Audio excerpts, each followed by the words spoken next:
As you know, we had a full agenda this week that involved, first of all, keeping government open. Right now, earlier, a little bit later this morning, the Senate will be voting on a continuing resolution, which they will send back to the House, which we will pass and send on to the government, to the President, to keep government open. We hope that this will be a strongly bipartisan bill because it keeps vital services running, protects up to hundreds of thousands of workers from furloughs, and protects the economy from shutdown. Shutdown is not anything anyone knows. It was never thought that we would have them, but nonetheless, it will happen today.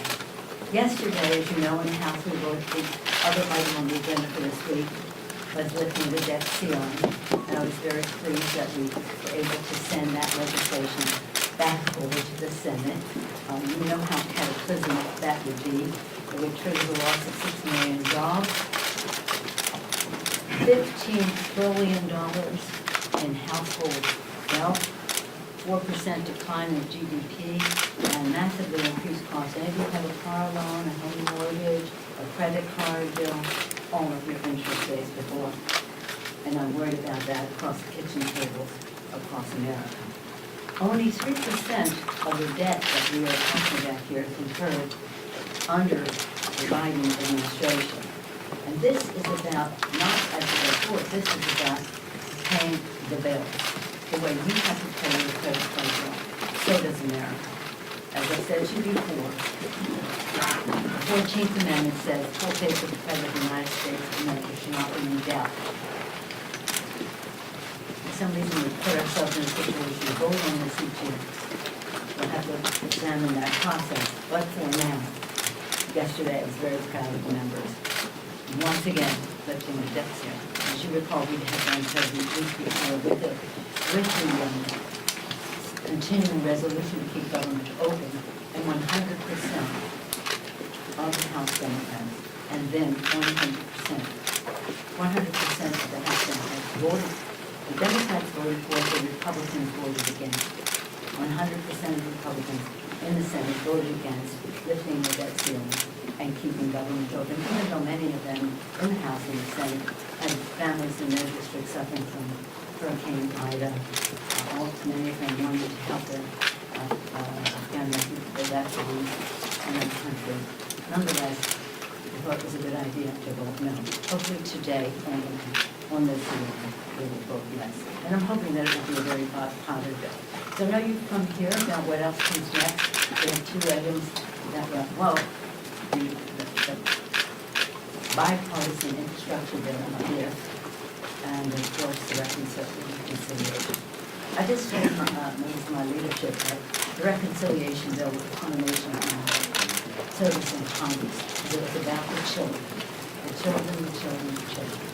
their health, education, the economic security of their families, the clean, safe environment in which they could thrive, and of course the war of peace in which they could succeed. This is about the domestic virtual conflict. So we will all doubt in anyone's mind that we will not have a reconciliation. We will have a reconciliation bill, that is for sure. Today's question is about, we are proceeding in a very positive way to bring up the bill of the debt, to do so in a way that can win. And so far, so good for today, going in a positive direction. It's impossible, though, to persuade people to vote for the bill without the reassurances that the reconciliation bill will occur, and it will. And that we cannot, because of rules of the Senate in terms of parliamentarian having to pass on any bill before it comes to the floor and pass on the language, we cannot really guarantee what I hoped in terms of having a more legislative form, but nonetheless, the framework that it pleases, it's okay with the President of the United States, who has this vision for our country. As I've told you before, he said, I want to work on a bipartisan bill for infrastructure, but I will not confine my vision for America to what is in there. We have to build back better, and to do so in a way that honors our climate goals, honoring our responsibility to our children to convey this planet in a responsible way. that does so that respects the needs of, or not needs, the opportunities for working families, for issues. So all jobs in technology, jobs for women in the workplace, dads who may need home help. So in all the things, child tax credit, child tax care, child care issues that relate to universal pre-K, home health services. You have a senior or person with disabilities in your home. Some of you know this, you figured every time you come here, but I just want to make sure that we reinforce as to why this is important, because it's jobs for women, it's jobs for people who have been previously underrepresented, to build that better. So when you build the infrastructure of America, you're doing so with a workforce that has workforce development and be involved in those decisions. And it has a justice to it that the president has insisted upon, but they're not building and raising the assets, separated communities, and perpetuated environmental injustice, but nonetheless, but instead build the justice. And then, of course, the healthcare issues, which are so important, essential Medicaid, strengthening the Affordable Care Act, expanding benefits for Medicare, all of that as part of the health piece, and those are jobs as well. So, again, I think we're in a good place right now. We're making progress. I can't stay here too long because I have to deal with step by step of this, but I'm only envisioning taking Madam Speaker, I don't have to tell you, you've got a Senate problem on your hands. Joe Manchin said last night that the reconciliation bill is the definition of fiscal insanity. He talked about vengeful taxes. Does that sound like someone who's open to further negotiation? And how do you get something pre-conference how do you move forward with that on the other side of the Democratic Party? Well, we're talking about substance. We're not talking about rhetoric, and we're not even talking about dollars. We're talking about what is important in the legislation. Where can we find our common ground? If I paid attention to everybody's public statements, oh my goodness, even some that maybe universally were not quite on point.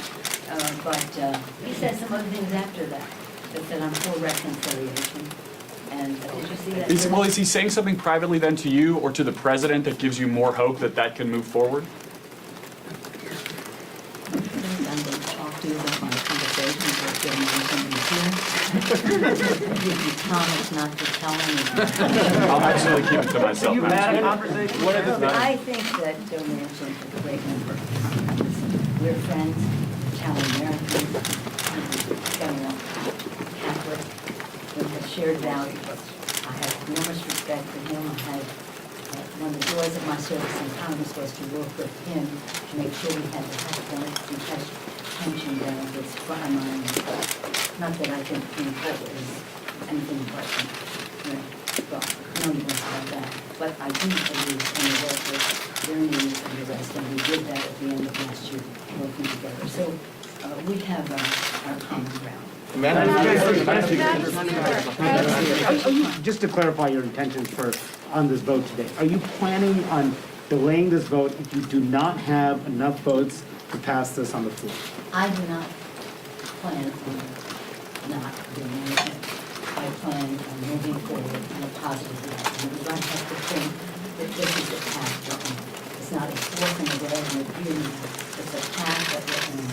And right now, as I said, we had a great morning, lots of conversations as we continue. Let me just tell you about negotiating the end, and you don't have to do it. You cannot tolerate. You cannot concede.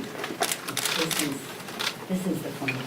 Was it the September 27th date? Was that a problem negotiating that September 27th date? Was that a mistake to agree to that with the moderate members? Well, it's important to note that in the reason we could agree to that is because in the bill is all of the reauthorization for highway programs and the rest of it. So our best interest is served by passing this bill. Okay, Good what do morning. you got? Thank you. I'm not going to ask you about the Giants, but maybe we'll talk later. So when you hear. Don't take blue from any mistake. That's Dodger blue right there. Dodger blue. So when you talk about these concerns, and I know Garrett asked you about Senator Manchin, but when Senator Sanders says, well, I think they will blow up the bill on the floor today, the progressives say they got 50 votes here. What do you say to the left of your caucus and the moderate centrists in your caucus to get them together when both feel that things haven't gone the way they want? We're on a path that has something that I can say to my colleagues with integrity and certainty is the path we're on. And in terms of timing the rest, I wish we had more time, I would say that. In terms of, we only found out a week and a half ago, over 95% of my caucus supports the 3.5. As a week and a half ago, it was also going to go, 2.5 was resident that we were in the Senate. So we're having to compress a lot of our discussion here. But I can't say anything to them until we have an agreement. When I say I mean the president, and we have to have an agreement together. I think that the path we are on is leading to that agreement. But Madam Speaker, Madam will Speaker. that happen before the end of the day? That is the plan. Madam Speaker. Madam Speaker, yes, to follow up on Manny's question, are you committed to having a vote on infrastructure today, Yes, regardless of whether you have the votes or not? I intend to, we're on a path to win the vote. I don't want to even consider any options other than that. That's just the way it is, and that's our culture. If you don't understand our culture, you don't understand our culture. But that's our culture. We're going to win. Madam Speaker. Yesterday, you told us that the Democratic caucus is not a rubber stamp That's party. right. But you guys have such a narrow majority, an 8-seat majority right now, that's only able to lose 4 votes on the floor. You're going to pass the 2 biggest spending bills of this Congress, possibly. I mean, have you bit off more than you can chew at this point? Are you confident you can get this across the finish line? No. Do you think that when we came in with the majority that we have, well, you have to remember, we had more, but we had Marcia Fudge as Secretary of HUD. We're waiting for her replacement to come in another 4 weeks. We had Alfie Hastings, who passed away. We're waiting for that replacement. But from what I infer from what you say is that we should have just done nothing because we had a full majority. That's not who we are. That's not the answer to my That's what question. you said. If you think you shouldn't do these things because you have a full majority. No, I just wonder if perhaps the packages are too big to be able to draw the appeal from your full caucus. In fact, it will be a compromise. But it is, let's recall that our President Biden has put forth. He put forth the rescue package. For us, it was a great victory because it had the essence of the HEROES Act that we tried to get through with the president, the former president. And now it's in that package with, of course, reviewed the vaccinations, which made a difference in it. And we have a couple hundred million vaccinations in people's arms, people back to work, children back to school, money in people's pockets because of that. State and local governments reinforced to do their job, honoring our heroes who work for the ones who provide health care, food service, our transportation, police and fire, our teachers. Would we not do that because we only had a few votes? No, definitely. And then we go to legislation now, the bill which has bipartisan support in the Senate. I don't know if we'll have bipartisan support in the House. They said that there may be a few. I understand there's some dilemma going on the other side, but I don't know it. I can't speak to it, but maybe we'll have some Republican votes. I hope it is as bipartisan as it was in the Senate. And then we go to reconciliation, which is the build back better. Build back better with winning, just build back better, not, and addressing what many of our members have concerns about this, that every time people build, our people suffer in our neighborhood. Well, that's exactly what President Biden wants to change, and we will. And no, it's not too ambitious, because we're meeting the needs of the American people, and what that is what our agenda will be. Madam Speaker. Madam Speaker, please Oh, come in. you? Yes, me. You said this is. I didn't recognize you when I Well, I just took it off so you could hear me better. You said this is the culmination of your time in Congress. I mean, are you trying, culmination means the end of an experience. And it's You said it, not me. No, but of course, the Affordable Care Act was remarkable, and I take some proprietary interest in it. But in terms of finally seeing a time that we can think in a large way about our children, our people with disabilities, our moms. Yeah, I'm a mom with 5 children. When I was young and was raising my children, people don't know this is a challenging job, even one child or 2. I didn't wash my face some days. But I like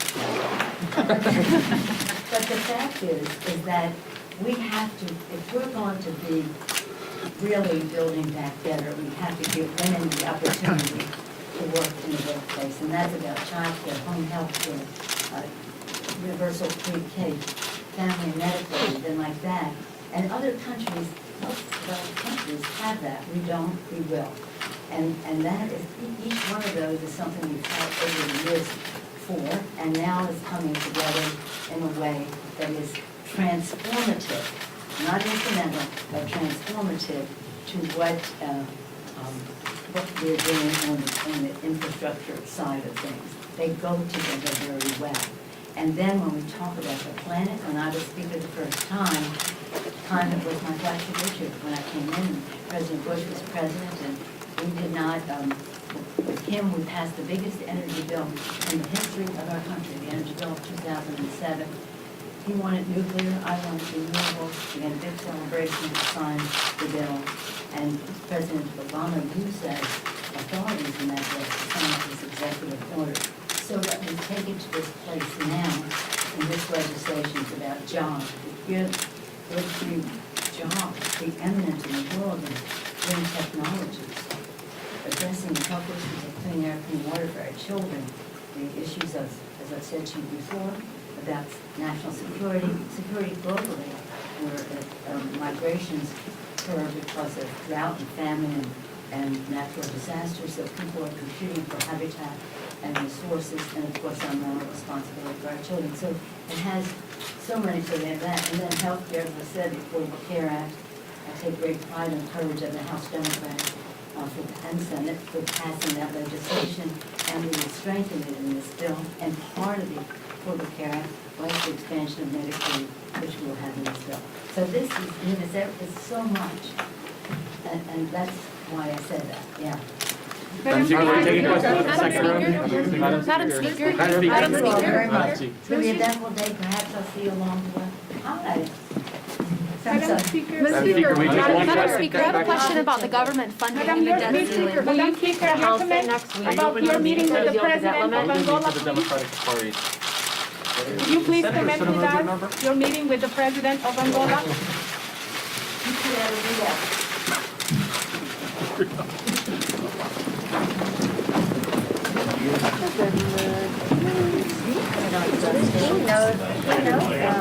Yeah, she said. I don't think I'm alive. I think that I think she works in a while. Like, I don't think she's gonna do it. I tried to.